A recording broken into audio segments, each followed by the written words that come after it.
Gareth, here we are back at St George's Park, 5-0 win against Lithuania last time out. You'll be looking for more of the same this time? Yeah, I think that we were really pleased with last month's performances, and we got good results on the back of the performances, and that's what we have to focus on again, really. Emphasising to the players that there's been a lot of good work over the last couple of months. They're starting to understand what we're looking for in terms of the way that we want to play.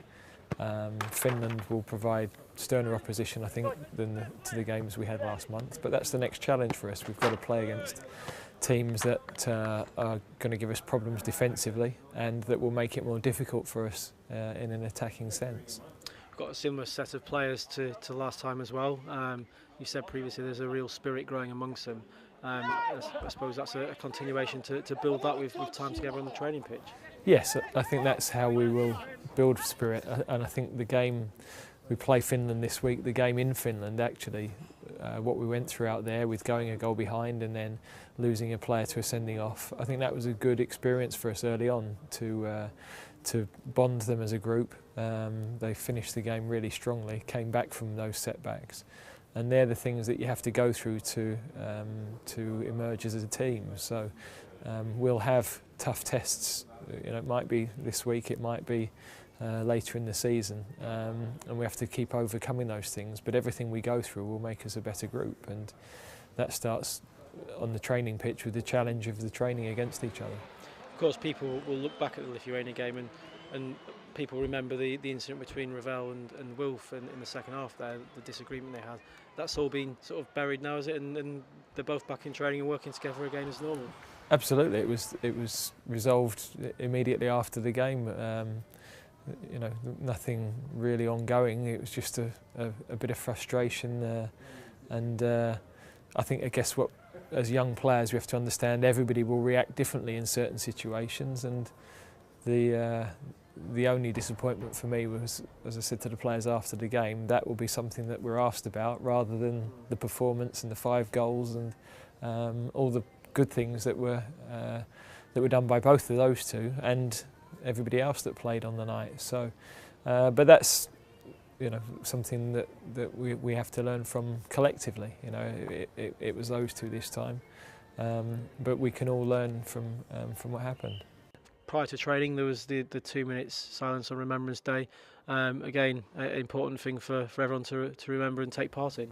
Yes, I think you know, it's an important thing to pass on through the ages, that the pride in playing for our country is something that is epitomised by people who've sacrificed their lives to allow us to have the freedom that we have and to be the nation that we are. So I think it's important that those traditions are passed down through the years, and I think, you know, young players respect that and they learn about it, and obviously the conflicts that we take part in are in different parts of the world from where the tradition originally started, but we have to remember the people who've lost their lives in more recent times as well as those from the past. I had our first training session this morning. It was quite windy and slippy conditions out there, a bit different to the conditions we had in September and October. Yeah, definitely. But we have to be able to perform in all conditions. You know, we go in the summer and we go to tournaments. It will be hot and humid, and we'll have to deal with that. So, unfortunately, in professional football, it's not an indoor sport. You've got to deal with the elements, and you've got to be able to play and adapt to all of those elements. We're fortunate that everywhere we play at the moment, we have pretty good playing surfaces, and I know the 2 venues we're going to in the next week are great venues to play at, so we're a little bit spoilt in that regard, but a bit of rain won't do us any harm. And you invited Will Keane along to take part in training this week. It's great to see him back in action.